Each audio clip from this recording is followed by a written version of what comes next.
Mr. Dino, good afternoon. And first of all, warm welcome from China, from Beijing. And we know that this time you come to Beijing for a think tank exchange, which focuses on the trilateral relationship between China, ASEAN, and Indonesia. So, from your point of view, what's the biggest change you've noticed in that relationship, and why Indonesia and ASEAN countries have been focusing on advancing their relationship with China and people-to-people exchange? Yeah, well, we are very delighted to be here in Beijing, and the trilateral will come at an interesting time, which is after the visit by President Trump to Beijing to meet with President Xi Jinping. Yeah, and we noticed that President Xi Jinping has been calling for a new type of great power relationship, that he wants the rise of China and does not lead into a conflict with the United States as the world's, so far, only superpower. Yeah, and he believes that obviously the two great powers can coexist and hopefully can work together for the sake of world peace. But meanwhile, ASEAN-China is steady. The trade is going up. People-to-people relationships are quite solid. Investment are rising. The degree of trust is very high now. And we hope that the U.S.-China relationship, which is the most important bilateral relationships in our region and in the world, I think we hope that it will see good progress ahead. We are so glad to hear that. You have long devoted yourself in people-to-people diplomacy and presenting a real image of China to the Indonesian people. And you have noticed the giant change China has witnessed.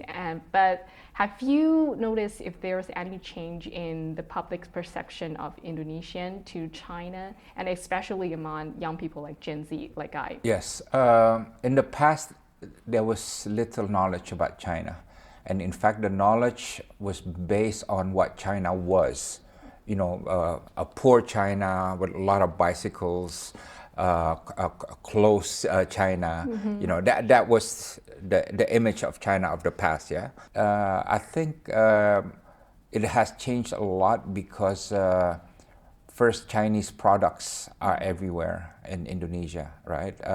Chinese phones, they really affect the daily life of Indonesians because they hold Chinese products and they see Chinese technology and good quality. And the latest is the Chinese EV.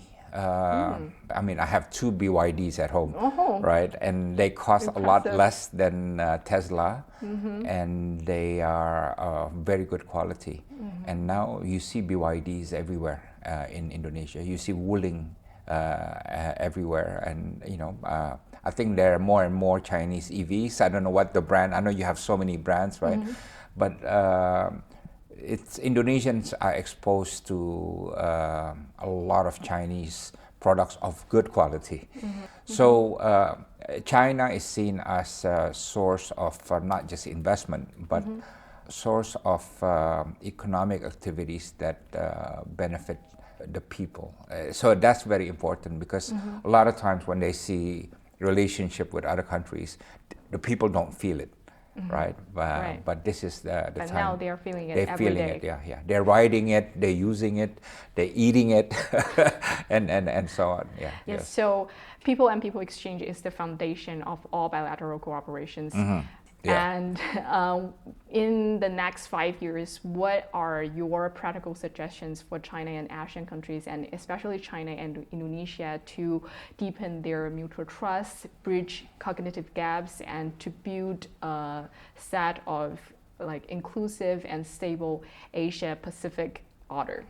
Yeah, well, definitely student-to-student exchanges is extremely important.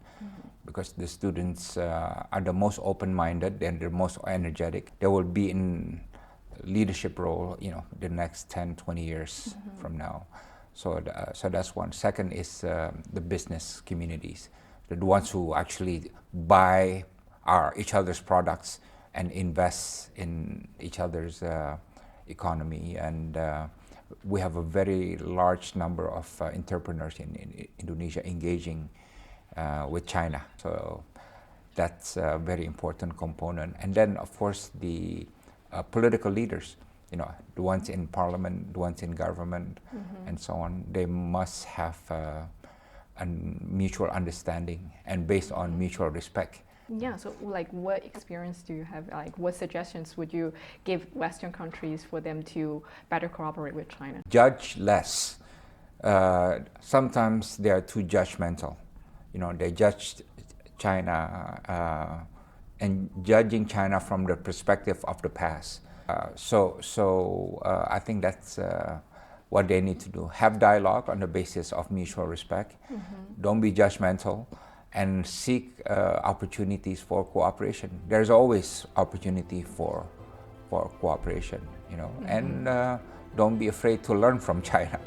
China is seen to be one of the leaders of the world, in terms of your development assistance, the way you invest in countries, including in Africa, in the Middle East, and in Latin America, of course in Southeast Asia, So there's a lot to learn from China, and we hope China will continue to be a force for goodwill.